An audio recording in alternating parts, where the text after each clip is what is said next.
All right. They're passing on the rest of it. Hello, how are you? Patricia? Yes. I'm Valerie. Nice to meet you. This is what I have. Okay. Leave it in the box. I prefer not to. Do you mind if we take it out? Because I'm going to have to handle it. That's fine. All right. So, if you'll just move the box. So, Patricia, can you tell us a little bit about what you brought today for me to look at and how you obtained it? It's a copy of the Declaration of Independence. It was passed down to us after some family members passed away. I have no idea how it came into their contact. I've had it probably 6-7 years myself since their death, but I have no idea how long they had it. Okay.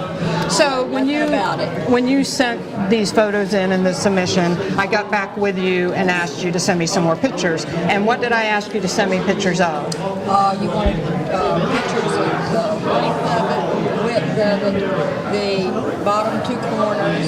You asked me to hold it up in front of the light so you could take a picture of the back of it. Okay. So when she brought this object or sent in the submission for this object, it's very hard looking at pictures sometimes. They can be deceptive if I haven't looked at the object myself.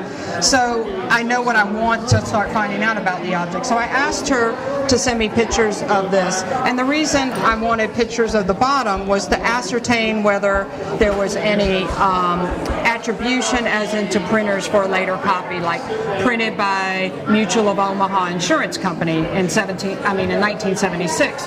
A lot of these documents we find were centennial, given out by companies, that type of thing. So first I wanted to ascertain whether we had any markings at the bottom, and we did not. Then I asked her to hold it up to the light and let me see what the paper looked like. So when we're looking at it, I'm trying to figure out what kind of paper is it.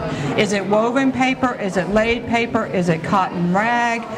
Is there any watermarks on the paper? Okay, because paper used to be much more important and more valuable and made a lot differently back at the time when we originally wrote the original copy of this document versus today. You know, it's just mass produced today.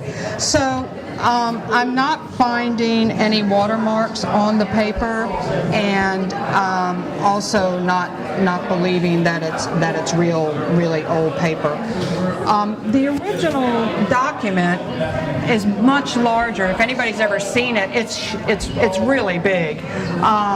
This is not that large. So one of the things I do when I'm ascertaining about is this what it's supposed to be, particularly if it has known dimensions, would be to measure the object. And I think you had done that for me. 24 by 30 is one important document, that one copy, so it doesn't match that. Recently in England, a very important copy was discovered. It's called the Sussex document now, and they're trying to figure out how did it make it over there. But it's 24 by 30. Yours is 16 by 14.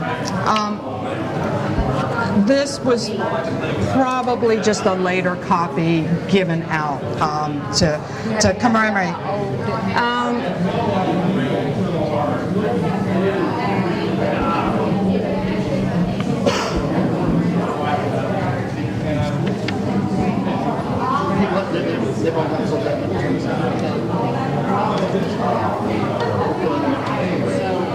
Since we get time to film it.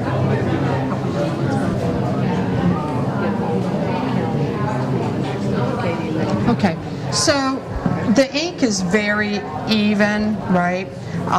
So it's all the same tone, and we know if we had multiple, say, if this was an original document signed by these people, number one, it would have been bigger, but we would have had varying tones. So what I did for you is, here is a printout on the Jeffersonian website that tells us about it's 28 pages, about all the different iterations of the document that have been printed over time.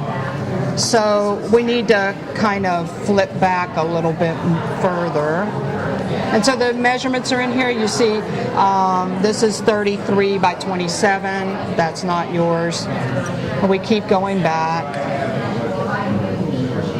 Let's see the documents. So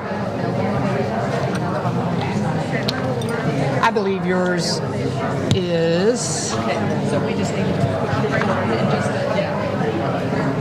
this type of thing, a modern commercial copy.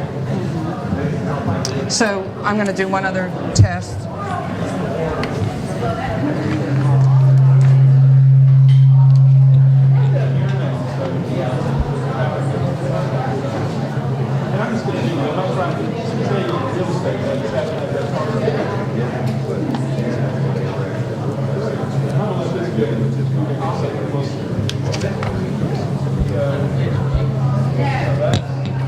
So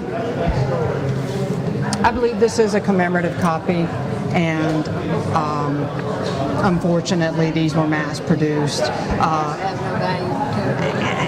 Not no value, because I can't place value on the emotional value that you have on it, or the sentimental value that you have in receiving it from your family. But I would say, $5 or so. Oh, wow. Yeah. Not even what I got paid.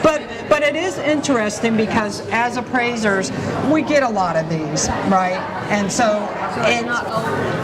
no, it's a 20th century copy. Yeah. So I'd like for you to take this and read it if you're interested. If you'd like to have this, I prepared this for you so that you can read about it and understand, the dimensions. We see that it's folded. One thing I didn't answer for you that you may be wondering about is, why is it this color? Well, it's not age. They're trying to make you think it looks old, right? So they've made it. They've even copied the water stain that was from the original document. There is a stain on it, so they've even kind of put that in there to give you the feeling that this document is old, right?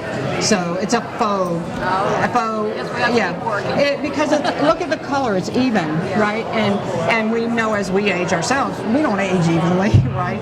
So unfortunately, it's a copy, but it's interesting. So take this, and I hope you enjoy reading about it. And thank you so much for bringing it in and allowing us to share your story today. Thank you. What's your next one?